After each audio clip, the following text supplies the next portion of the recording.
Okay. Magandang araw, no? At welcome sa ating channel. Okay.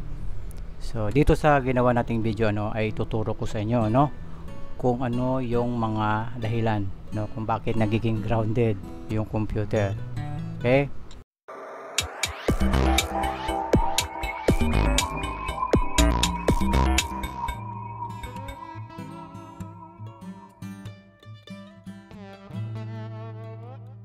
So sabi ko nga doon sa may community tab naglagay ako doon na sabi ko na isa rin yung power supply kung bakit nagiging grounded yung ating computer. Okay? So meron akong ginawa dati na video tungkol din sa grounded na computer. Kuwan yun sa motherboard sa may system unit. Okay? Naglagay ako doon ng plastic na screw, ayan, para walang maging contact doon sa motherboard tapos sa may casing ng computer. Okay? So dito sa ginawa kong video tuturo ko sa inyo kung ano yung mga dahilan kung bakit nagiging grounded yung ating computer. Okay? So sana mapanood nyo hanggang dulo yung video, kasi meron akong mga isasama natin dito yung mga tanong at sagot doon sa may comment section kasi baka sakaling mangyari din sa inyo yung mga yung mga tinatanong nila sa kanilang computer. Okay? Okay.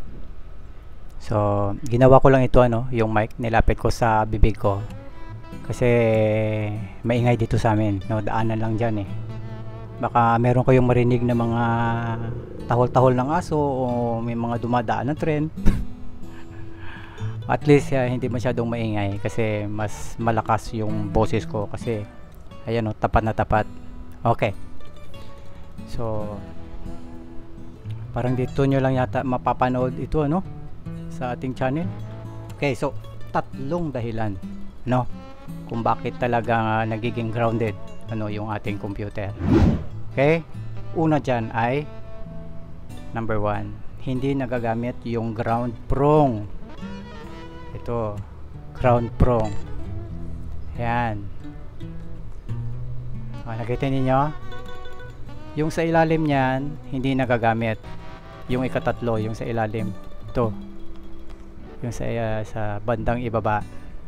Kasi dito sa atin sa Pilipinas, actually ito lang yung ginagamit natin, yung dalawang wire lang. Okay. So kapag hindi nyo nagamit yung ground prong, tapos sinaksak ninyo na dalawang wire lang, ganyan, magiging grounded talaga ang computer. Okay? Ikalawa, kung bakit nagiging grounded ang computer. Alam nyo, number 1 na kaaway natin kapag gumagamit tayo ng computer, okay, yung alikabok. Okay? So alam nyo kasi yung kapag dumami na yung alikabok yan nagiging conductor na ng electricity. So ganun din sa tubig, di ba? Napansin nyo kapag pawis na pawis kayo merong moist sa kamay ninyo o nagpapawis kapag hawakan nyo yung casing ng computer ay nakukuryente kayo. Okay? Kasi dahil conductor rin ng electricity yung tubig. Okay? So pero kung dry naman, diba, dry yung kamay mo, dry, minsan hindi ka naman nakukuryente, diba? So ganun yung experience natin sa ating computer. So ikatatlo kung bakit grounded yung ating computer ay ganito yan. So halimbawa hindi mo na gamit yung ground prong dahil ito lang. Okay? Kasi merong isang paraan para makuha yung grounded sa computer yung another na paraan, yung ikatatlo na paraan or dahilan Actually, isang paraan talaga, no, para matanggal yung ground. Kahit na ito lang yung gamit mo, dalawa, hindi mo nagagamit yung ground prong. Ano ay ang gawin mo ay tanggalin mo yung contact ng motherboard doon sa casing, pati na ng circuit board ng power supply mo doon sa casing niya. Okay, so doon sa ginawa kong video dati, ano, ay kuan, parang napuputol yung ulo ko. Teka, yan, okay na ba yan? Ganyan. Okay, so ito yung ginawa ko. Yan. Yan. So yung ikatatlo talaga, ano, yung circuit board, no, doon sa power supply,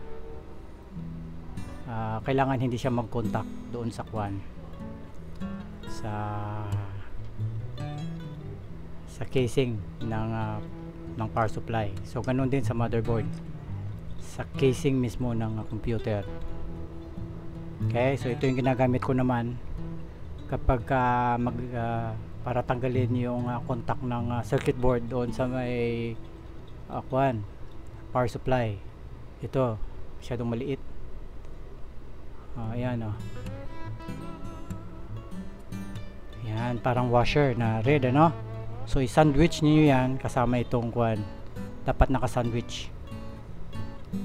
Okay, so parang kwan, tingnan niyo yung ginawa kong video tungkol sa grounded na computer, yung sa motherboard, kasi itunuro ko doon kung paano ilagay ito. Ito yung washer na ganito. Yan, di nakikita. Yan, nakita. Yan. Yan, kailangan naka-sandwich yan. Yung isa sa bandang base ng ano, ng casing ng power supply, tapos yung isa sa taas na ng kwan, screw niya. Ito. Yan, screw yan, screw. Huwag kayong mag-alala kasi mamaya ipapakita ko yan dito. Meron tayong isang camera, top view na camera, para makita ninyo, no? Okay, doon naman tayo sa next na topic, ano, tungkol sa grounded na computer. Marami ito eh. So ano nga ba ang silbi ng ground prong? Yan, kita niyo. Ayan, pinutol ko na yung nasa ilalim. Yan yung ground prong. Okay, so ano yung silbi ng ground prong, ano, sa ating computer? Okay lang ba naputulin siya? No, marami sa atin pinuputol eh. Yan yung dahilan kung bakit nagiging grounded yung computer. Okay, yung silbi ng ground prong, ano, kapag kinabit natin yan, ano, syempre binabaw niyan sa lupa eh, di ba? Yung silbi niyan ay number one, ano, may iwasan na makuryente ka, ma-shock, sabi nila, di ba? Di ka makukuryente. Ikalawa, no, may iwasan ninyo yung aksidente. Okay, kasi kapag grounded yung computer, delikado siya sa mga flammable. Yung isa pa ay dyan, may iwasan ninyo na masira, no, yung inyong computer. Okay, so ewan ko lang, ano, kasi sa iba binabaliwala nila kahit na grounded yung computer nila, no, pero alam nyo meron epekto yan sa inyong computer, no. Hindi mabuti na nagiging grounded yung ating computer. Okay, so kahit ako, no, hinahinapan ko talaga ng paraan para matanggal yung ground sa aking computer. Okay,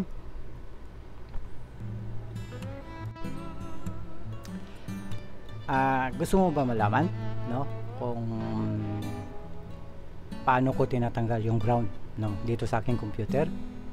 Okay, so next topic natin, ano, tips kung paano tanggalin ang ground sa computer, no, kahit walang ground prong. Yan. Okay, kasi nandito tayo sa Pilipinas, usually walang ground prong yung ating mga saksakan, mga outlet sa ating bahay, trabaho, opisina.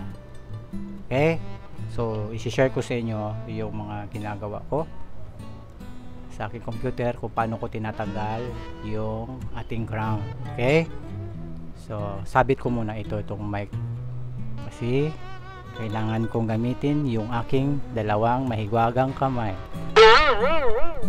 Sabit ko muna dito.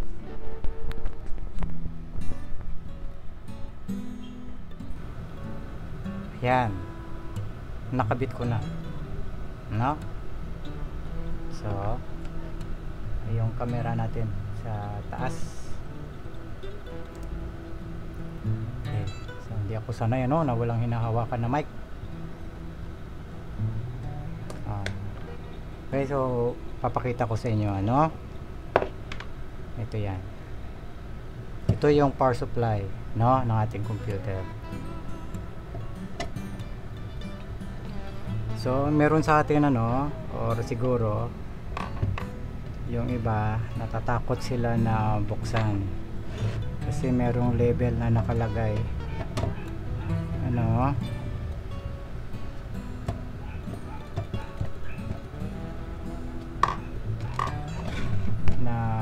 usually merong nakalagay dito na ayan caution, hazardous area.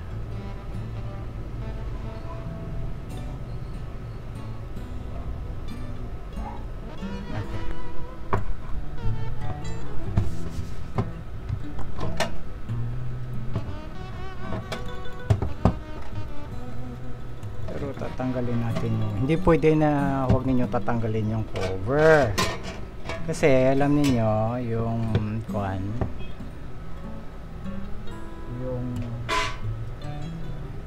kailangan ninyo linisan itong blower nya.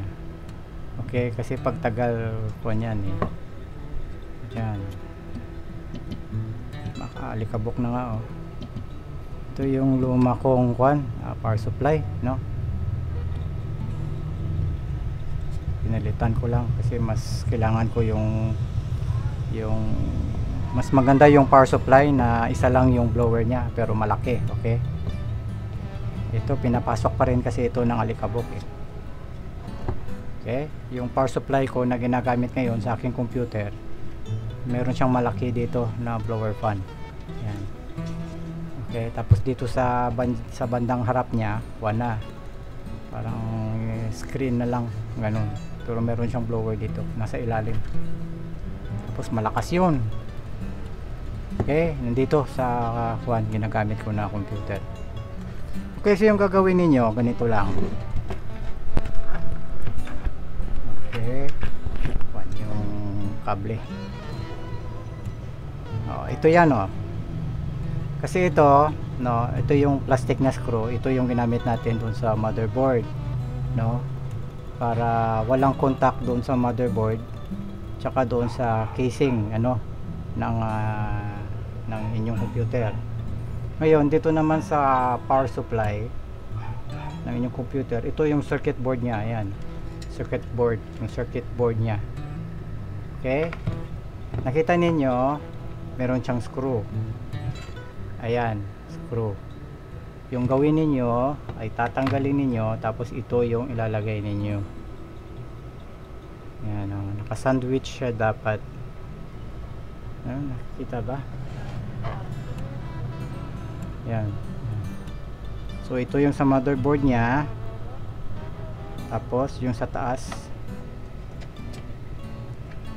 ito, dyan ninyo ilagay itong tapos meron siyang washer. Yan yan, dapat meron kanyan. Tapos dun sa nya, sa circuit board nya. Okay, tapos dun sa ilalim dapat naka-sandwich. Tapos yung ito yung nasa ibaba. Example, case na ito, case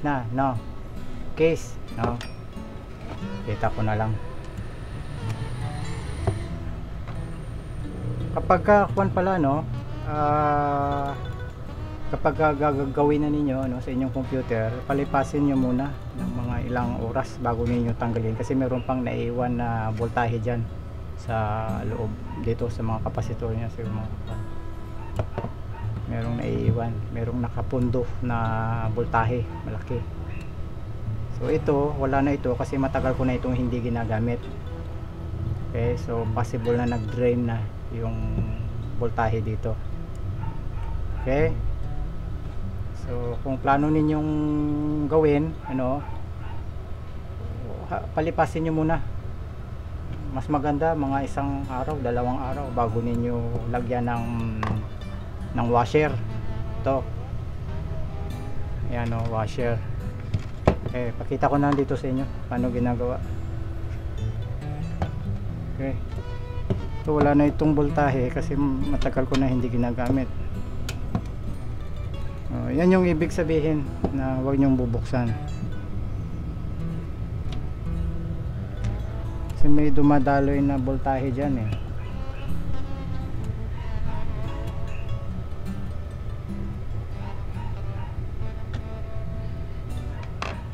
Isa lang kasi isa lang, dapat apat yung i-prepare ninyo. Apat na to, apat na screw sa apat na corner nya. Ayan dapat apat, dalawang washer tsaka isang screw. Okay, isa pang screw.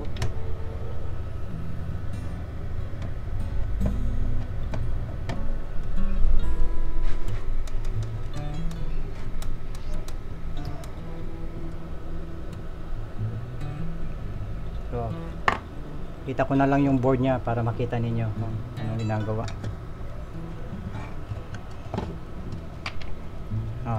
Ito yung board nya ayan. Okay, yung gawin ninyo, ito yung gawin ninyo, ayan, nakita ba? Maglagay kayo ng washer dyan sa ilalim, nakapatong. Ayan, nakita niyo yung pula, yung ballpen ko nahulog.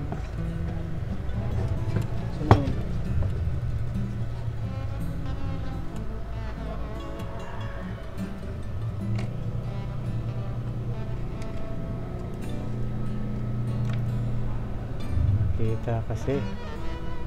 Ayan, nakita nyo yung washer. Tapos ito yung kuha nya. So dapat naka-sandwich dyan. Naka-sandwich siya. So ganito yan.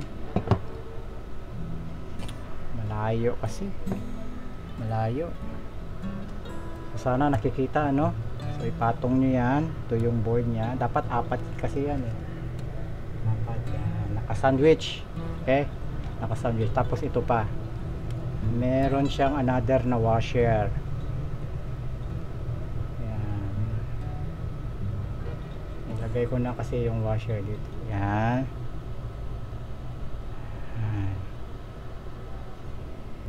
Ayan, kita, may washer sa ibaba ng circuit board at saka mayroon ding washer sa taas ng circuit board ng power supply. Ayan, tapos screw ninyo. Ayan, magnetic kasi yan. Ayan.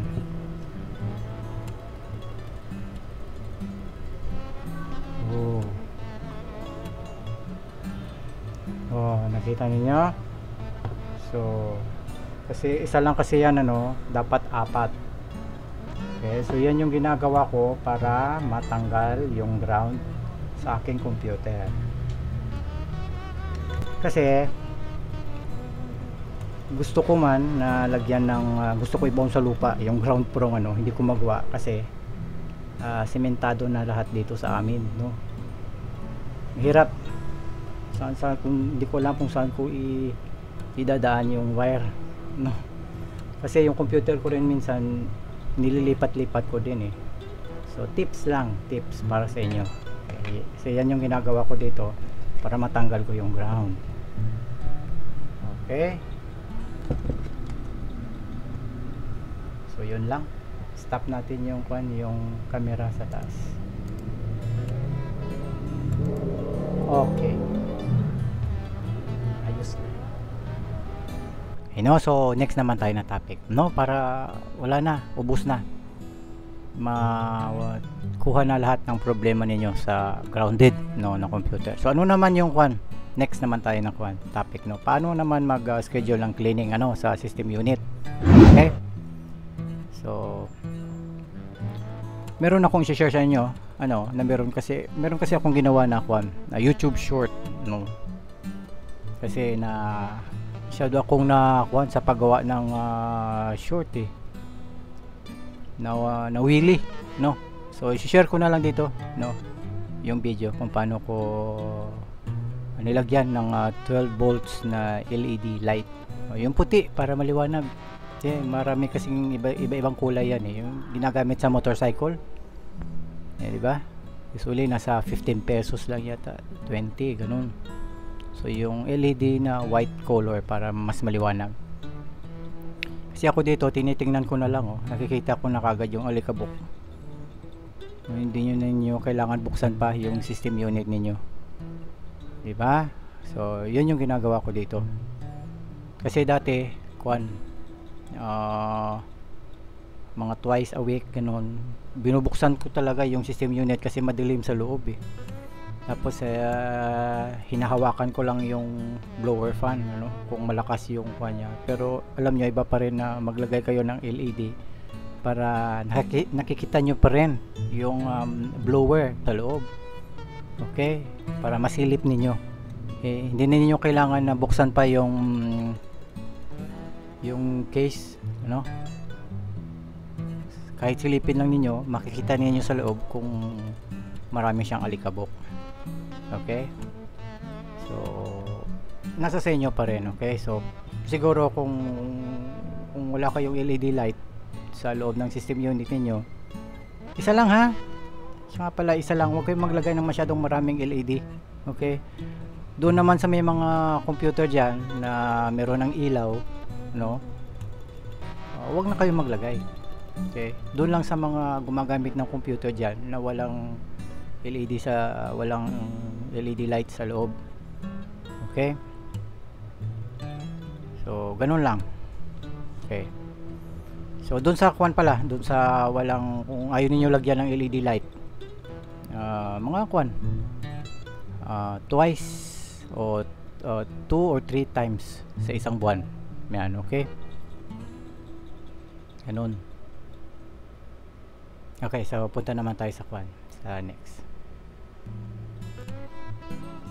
Okay, so ito na yung sinasabi ko sa inyo, yung Q&A, galing ito sa comment section, kasi nag-filter ako doon ng mga tanong at sagot, na tungkol sa grounded na computer, mga kaibigan natin dyan, mga manonood, mga viewer, mga subscriber ng Paul Computer, maraming salamat po sa inyo na nanonood, tumatangkilik dito sa ating channel, kayo yung dahilan kung bakit lagi akong gumagawa ng ganito, so baka gusto ko sana live para yung talaga, marami tayong matulungan dyan. Okay, so number 1, open natin comments. Handa na ako dito, kaunti lang, nasa lang sila, nasa 5 lang, kasi masyadong mahaba na yung ating video, baka mainip din yung ating manonood. Okay, so yung tanong natin ay galing kay Calbert Torres, 10 months ago pa ito. Okay, so okay lang, kasi yung mga nangyayari sa ating computer, pwedeng mangyari din sa inyo.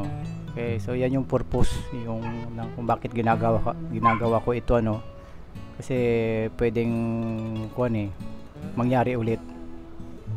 Okay, so yung mga sitwasyon nila sa kanilang computer, pwedeng maging sitwasyon mo rin sa computer mo, may experience mo rin tungkol sa mga grounded na computer. Okay, number 1, yan yung sabi niya ni Calbert, ano, sir, okay lang po ba na ipatong sa ibabaw ng ref ang ABR?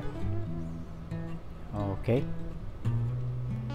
Okay, so pwede naman, ano, as long na yung ABR mo, as long na yung ref mo, yung sa ibabaw ng ref mo ay plastic or hindi lang metal, kasi yung plastic hindi siya conductor eh.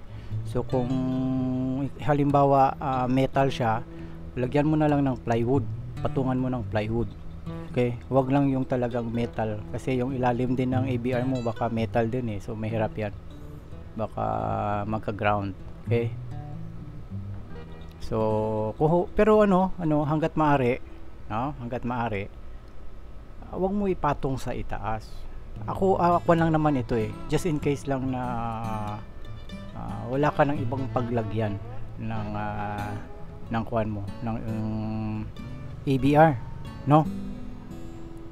So kung hindi mo talaga mahanapan ng paraan, ayun na lang yung gawin mo. Okay, maghanap ka ng plywood, or kung plastic lang naman siya, pwede mo ipatong. O next naman kay Angelo Principio ba ito? Yan, so sabi niya, sir, nung bago PC ko may ground na, then after a few months nagkaroon ng booting problem.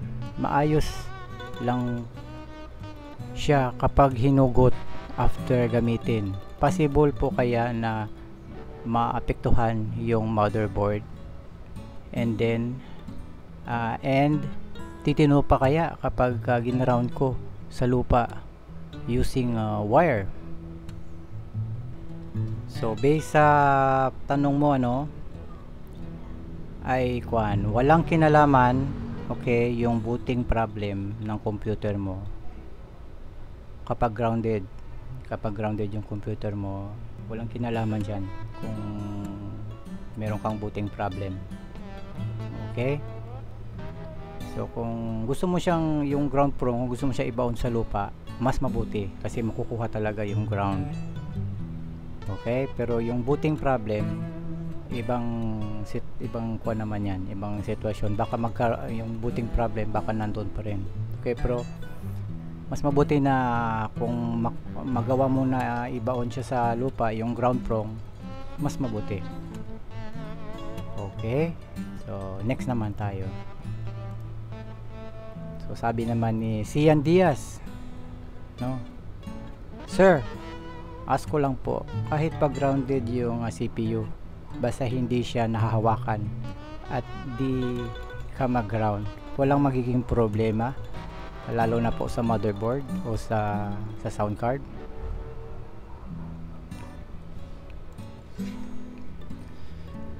Okay, alam mo siya, ano, hindi ko masasabi na wala siyang magiging problema sa motherboard o sa sound card.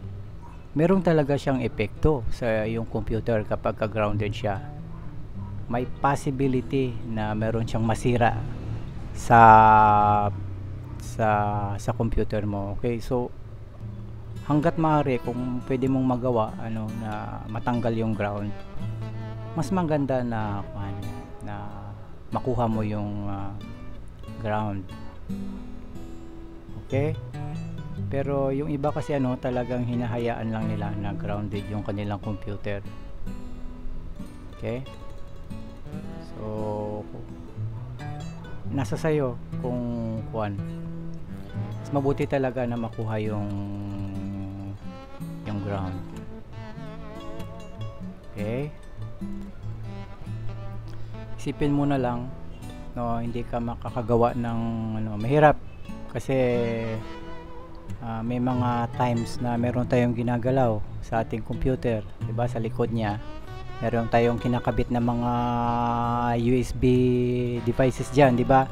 So accidentally nahahawakan natin yung casing ng ating computer. So 'di ba, mahirap din para sa iyo na nakukuryente ka kapag nahawakan mo, 'di ba? So mas mabuti talaga na makuha mo yung ground. Okay? Okay, ito naman tayo sa next. Cause ba ng ground yung auto shutdown ng PC, sir? Tapos pag on, parang ayaw na magtuloy. Need pa i-reset ang power supply para mag-on uli yung unit. Okay, alam mo Jetoy, walang kinalaman yung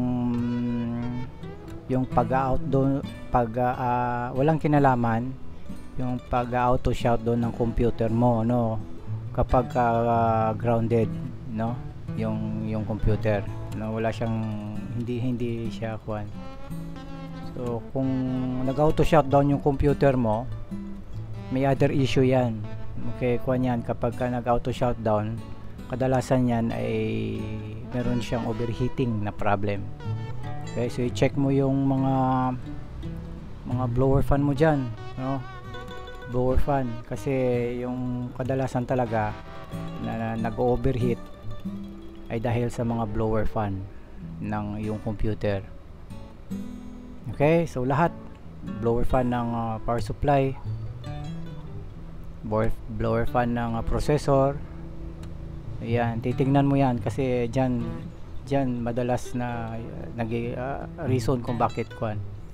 Tapos yung isa rin, no, yung heatsink mo, baka siksik na ng alikabok, no, dapat linisan mo. Okay, kasi kapag hindi siya hindi yung blower fan, ano, kapag naharangan ng alikabok, dahil siksik ng alikabok yung heatsink ng computer mo, hindi niya napapalamig yung heatsink, kaya isang reason din yan kung bakit nag-overheat yung computer. Okay, so walang kinalaman yung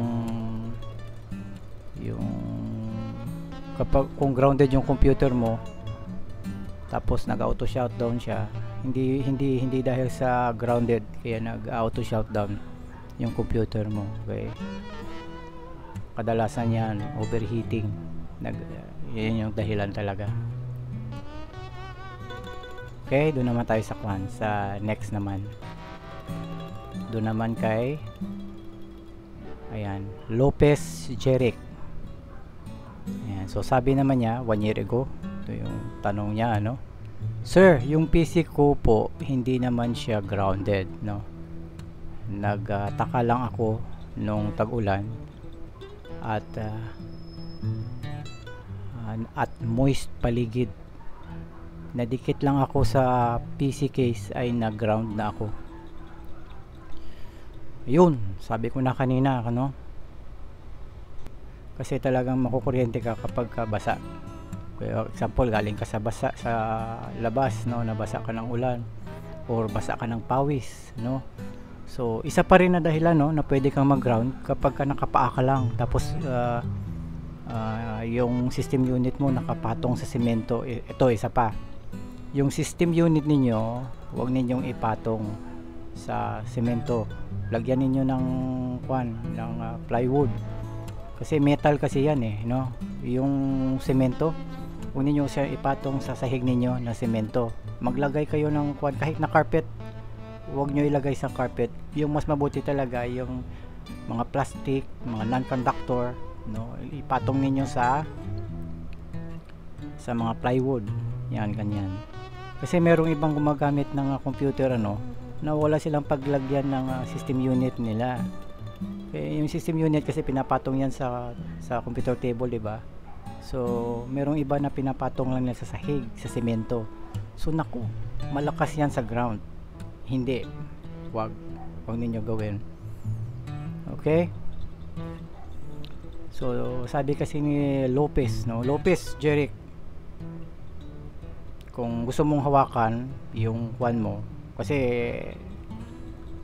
grounded yung computer mo kapag ka ganun nahawakan mo siya, yung gawin mo, maghanap ka ng kwan, magsuot ka ng mga yung gloves kapag ka kwan, avoid mo na lang siyang nahawakan. Pwedeng mga kwan yan para hindi mo lang mahawakan yung kwan. Pero hanggat maaari, ano, kasi dito sa video ko tinuro ko na kung paano kwan, sundin mo lang kung ano yung para matanggal yung ground. Okay, hindi kasi maganda sa computer na grounded siya, mahirap kasi hindi mo magagawa yung gusto mo kasi kwan, di ba, marami tayong kinakabit sa USB port sa likod ng ating computer. Napakahirap ng bugay kapag grounded yung computer mo, di ba? Nahirapan ka rin. So yun lang, meron naman akong na-share na kung paano, di ba? So, sana ma-share nyo. Hanggang 5 tanong lang pala ito. Okay, masyadong mahaba na ang ating ginawang video, no? Okay, dito na nagtatapos, ano, itong ginawa nating video. Stop ko muna itong kwan kasi ayan, diba? So, maraming salamat, ano, sa inyong panonood. Sana ay nakatulong na naman ako, no, tungkol sa grounded na computer, no? So sa mga subscriber natin dyan, ano, at saka sa mga manonood, at doon pala sa no, doon pala sa mga bago pa lang dito sa aking channel, ano. Tapos na sa tingin niyo kailangan nyo yung mga ganitong content na ginagawa natin, kasi nag-upload talaga ako para sa tulong ko sa inyo paano niyo ayusin yung computer niyo dyan, no? So sinishare ko lang, no, yung mga natutunan ko kasi gusto ko makatulong, no? Yun talaga yung talagang intention ko, no? Gusto ko talaga makatulong. Okay, so maraming salamat, no, sa inyong panonood, at hanggang sa susunod naman na gagawin nating video. Okay, bye bye.